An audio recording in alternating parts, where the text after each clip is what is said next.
Hello friends, হরে কৃষ্ণ, রাধে রাধে। তোমরা সবাই কেমন আছো? আজ আমি রাধা মাধবের যে সোনা রূপার গয়নাগুলো আছে, তোমরা তো জানোই সেগুলো অনেক কালো হয়ে গেছিলো। তাই পরিষ্কার করার জন্য আমি কিন্তু এর মধ্যে নিয়ে নিয়েছি টুথপেস্ট, বেকিং সোডা ও লেবুর রস।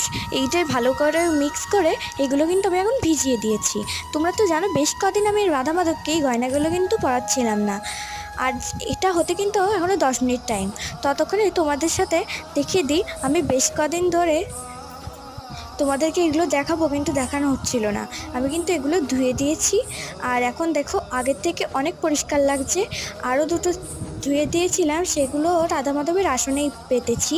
আর এই দেখো পরিষ্কার করার পরে ভালো করে ডোলে ব্রাশ দিয়ে সেগুলো যে কী চকচক করছে, আমি তো পুরো অবাক। সামনের দিন শৃঙ্গার করার সময় রাধা মাধবের এই গয়নাগুলো আমি পরাবো। তো এখন আমি এইগুলো আলমারিতে তুলে দেবো।